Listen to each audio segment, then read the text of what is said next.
Assalamualaikum warahmatullahi wabarakatuh. Perkenalkan, nama saya Alif Tarafika, NIM 2024-10-11128 dari kelas Sistem Basis Data A. Di sini saya akan menjelaskan mengenai tugas modul 4 Sistem Basis Data. Oke, jadi untuk modul ini kita akan mengimplementasikan desain database dengan kasusnya yaitu peminjaman peralatan lab di Fasilkom. Pada modul 4 ini sudah disediakan ERD. Dalam ERD ini terdapat 11 tabel, di mana tabel ini harus kita implementasikan di PostgreSQL. Oke, langsung saja. Nah, sebelumnya saya sudah membuat mengenai database-nya di PostgreSQL ini. Oke, langsung saja kita mulai. Sebelum membuat database-nya, kita harus membuat database dari laboratorium itu sendiri. Jadi sebelum kita bikin tabel, kita bikin database-nya dulu. Dengan perintah create database laboratorium, kemudian kita execute. Nah, hasilnya seperti ini. Oke, setelah itu kita langsung masuk ke langkah selanjutnya, yaitu membuat tabelnya. Yang pertama adalah tabel jenis barang. Tabel jenis barang ini berisikan jenis barang ID dengan tipe data small serial yang udah cukup untuk ID, dan jenis barang di sini merupakan primary key.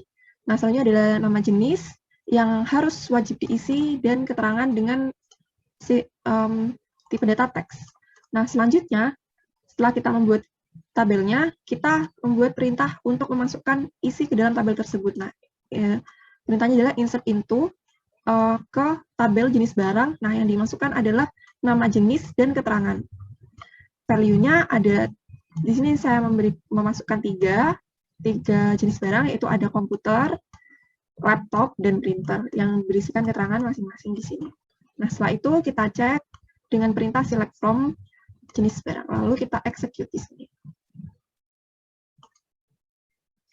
Di sini sudah muncul untuk tabel jenis barangnya. Oh ya, sebelum kita lanjut execute ini, terlebih dahulu kita mengexecute setiap script-nya terlebih dahulu.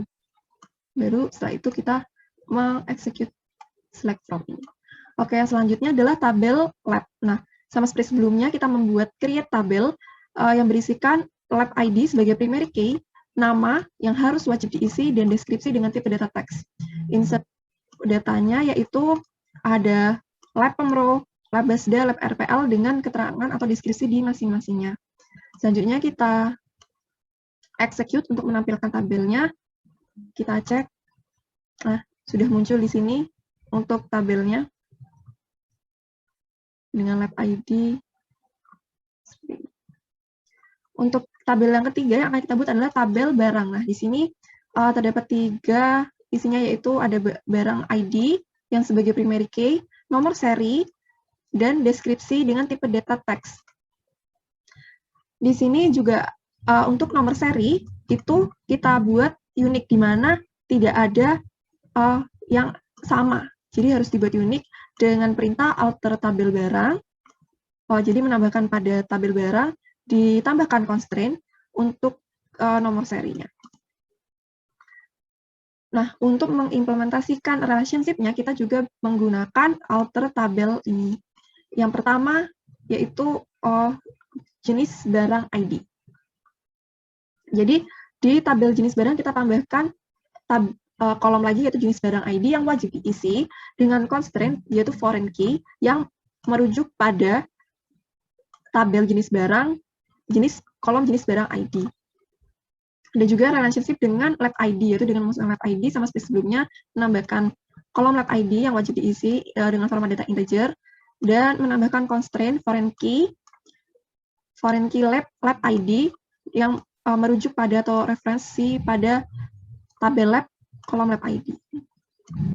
Oke, selanjutnya setelah kita mengexecute setiap script-nya, selanjutnya kita insert ke dalam tabel barang itu, yaitu ke nomor seri, deskripsi, lab ID, jenis barang, yang bisa kita lihat value-nya di sini. Jadi yang nomor seri dibuat unik. Oke, setelah itu kita cek execute. Nah, di sini bisa dilihat tabelnya sudah keluar dengan isinya adalah barang ID, nomor seri, deskripsi, jenis barang ID, dan lab ID-nya.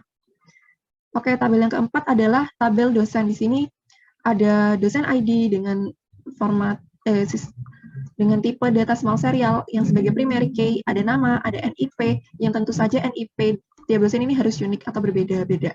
Dan dimasukkan juga pula data-data ke dalam tabelnya yang di sini itu nama dan NIP-nya. Di sini terdapat 3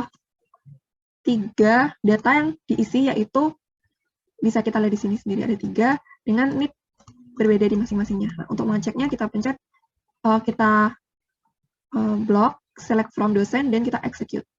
Oke, sudah masuk di tabelnya untuk datanya. Selanjutnya adalah kepala lab. Di sini kita seperti sebelumnya kita membuat tabel kepala lab yang isinya itu adalah lab ID, dosen ID, tanggal mulai, tanggal selesai, dan status. Nah, pada tabel kepala lab ini terdapat 2 primary key. Nah, di sini kita beri perintah primary key, yaitu 2 primary key-nya itu lab ID dan dosen ID. Lab ID dengan tipe data integer harus diisi yang di mana lab ID ini merujuk pada tabel lab. Begitu juga dosen ID dengan tipe data integer wajib diisi dan merujuk pada tabel dosen. Selanjutnya kita isi value-nya ke dalam tabel kepala lab. Selanjutnya kita blok dan kita run. Nah, sudah masuk di sini tanggalnya seperti ini. Lab ID, dosen ID-nya, dan statusnya. Di sini, oke. Nah, selanjutnya adalah tabel UKM. Terdapat 3 atribut pada tabel UKM ini, yaitu UKM ID, nama UKM, dan keterangan. UKM ID ini tipe datanya small serial, udah cocok untuk ID, di mana UKM ID ini sebagai primary key dari UKM, tabel UKM, nama UKM, varchar 50, dan keterangan dengan tipe data teks. Nah, kita masukkan isinya dengan seperti ini, dan kita execute. Nah, sudah masuk datanya di sini. Oke, yang selanjutnya adalah tabel kegiatan. Kita buat tabel dulu dengan perintah create tabel kegiatan, di mana tabel kegiatan ini berisikan kegiatan ID yang memiliki tipe data small serial dan sebagai primary key, dan nama kegiatan dengan tipe data varchar 50, tanggal mulai dengan tipe data date, tanggal selesai dengan tipe data date juga, dan juga keterangan dengan tipe data text. Setelah itu jangan lupa di execute. Nah, selanjutnya di sini terdapat foreign key dari UKM ID. Nah, untuk itu kita membuat perintah untuk menambahkan kolom UKM ID. Nah, alter tabel ini maksudnya adalah kita menambahkan kolom di tabel kegiatan. Kolomnya adalah UKM ID dengan tipe data integer dan wajib diisi. Nah, untuk constraint-nya itu merupakan dia foreign key. UKM ID ini merupakan foreign key. Nah, UKM ID ini merujuk pada atau mereferensi pada tabel UKM, kolom UKM ID. Selanjutnya kita isi value-value-nya seperti ini, dan kita execute tabel kegiatan. Nah, di sini yang tadi ada UKM ID, ini ada di paling belakang sini, UKM ID-nya. Bisa dilihat. Nah, untuk selanjutnya adalah tabel ASLab. Untuk membuatnya sama seperti sebelumnya, yaitu create tabel ASLab dengan isinya yaitu adalah ASLab sebagai primary key dengan tipe data small serial, NIM, nama, nomor HP dengan tipe data varchar yang masing-masing berbeda, varchar 20, 50, dan 20, di mana NIM, nama, dan nomor HP ini tidak boleh kosong atau not null. Untuk tabel ASLab ini juga ada relationship juga dengan lab ID. Jadi di sini kita tambahkan kolom lab ID pada tabel ASLab dengan perintah alter tabel add lab ID dengan tipe data integer dan wajib diisi. Dan constraint-nya di sini lab ID sebagai foreign key yang merujuk pada tabel lab, kolom lab ID. Selanjutnya kita isi tabel ASLab-nya dengan value seperti ini. Nah, lalu selanjutnya kita execute tabel ASLab ini. Oke, sudah masuk. Nah, yang selanjutnya adalah tabel ke-9 dari peminjaman. Di sini berisikan peminjaman ID, tanggal pengajuan, tanggal persetujuan, dan tanggal keluar barang. Di mana tanggal pengajuan ini wajib diisi dengan tipe data date dan peminjaman ID dengan tipe data small serial sebagai primary key-nya. Nah, pada tabel peminjaman ini ditambahkan juga beberapa kolom lagi, yaitu ada kegiatan ID dan ASLab ID. Nah, ini merupakan juga relationship dari tabel peminjaman. Nah, di sini sama seperti sebelumnya, kegiatan ID sebagai foreign key yang merujuk pada kegiatan, tabel kegiatan, kolom kegiatan ID, dan ASLab ini sebagai foreign key yang merujuk pada tabel ASLab di kolom aslab ID. Nah, kemudian kita isi value-nya seperti ini, dan kita jalankan. Nah, sudah masuk di sini. Bisa dilihat.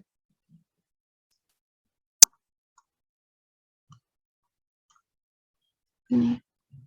Sudah masuk datanya. Nah, untuk tabel ke-10 adalah tabel pengembalian, di mana dalam tabel pengembalian ini terdapat 3 yang ada, yaitu ada pengembalian ID dengan tipe data small serial sebagai primary key-nya, dan tanggal pengembalian dengan tipe data date yang wajib diisi, yaitu not null, dan ada aslab dengan tipe data small serial yang merujuk pada tabel aslab ID. Jadi di sini merupakan foreign key-nya. Jadi aslab ini merupakan foreign key-nya. Selanjutnya kita isi tabel pengembalian menggunakan perintah seperti sebelumnya, insert into kepada tabel pengembalian yang diisi itu ini. Ada tanggal pembelian dan aslab ID, dan value-nya seperti pada layar. Nah, untuk pembelian ID ini sudah otomatis akan dibuat. Kita cek. Nah, akan muncul pengembalian ID-nya, tanggal pengembaliannya kapan, dan aslab ID-nya berapa. Untuk yang terakhir adalah tabel peminjaman, yaitu yang terakhir. Nah, di sini terdapat relationship, di mana ada gabungan dari relationship antara tabel barang dan juga tabel pengembalian. Nah, jadi cukup panjang ya. Kita pertama bikin tabelnya dulu dengan perintah create tabel item peminjaman. Di sini kalau kita melihat pada ERD, di sini merupakan tabel percabangan ya. Nah, selanjutnya kita ada yang isinya tuh ada nomor seri, peminjaman ID yang merujuk pada tabel peminjaman. Di sini primary key-nya tuh ada 2, yaitu nomor seri dan peminjaman ID, di mana peminjaman ID ini merupakan awalnya foreign key yang menjadi primary key. Maka di dalam ERD itu kodenya merupakan PS. Dan di item pinjaman ini juga diberikan kondisi barang saat keluar, kondisi barang saat kembali dengan tipe data masing-masingnya teks, yang dimana barang saat keluar ini wajib untuk diisi atau not null. Seperti yang saya sebutkan sebelumnya adalah relationship di sini yaitu ada barang ID, menambahkan kolom barang ID pada tabel item peminjaman, di mana barang ID ini merujuk pada tabel barang ID yang merupakan foreign key, dan ada juga ditambahkan pengembalian ID, di mana pengembalian ID sebagai foreign key-nya yang merujuk pada tabel pengembalian barang ID. Nah, selanjutnya kita masukkan value-value-nya, isi-isinya dari tabel itu dengan perintah seperti ini. Nah, jangan lupa setiap ini script-nya itu di-execute. Nah, karena sebelumnya saya sudah membuat, jadi apabila saya execute ini, maka munculnya akan seperti ini, yaitu udah ada, jadi udah di-execute sebelumnya. Nah, untuk mengeceknya, kita langsung menggunakan select from item pinjaman. Nah, di sini muncul berisikan nomor seri, peminjaman ID-nya, kondisi barang saat keluarnya, kondisi barang saat kembalinya, barang ID-nya, dan juga pengembalian ID-nya. Begitu. Jadi, mungkin sekian yang bisa saya sampaikan. Kurang lebihnya mohon maaf. Wassalamualaikum warahmatullahi wabarakatuh.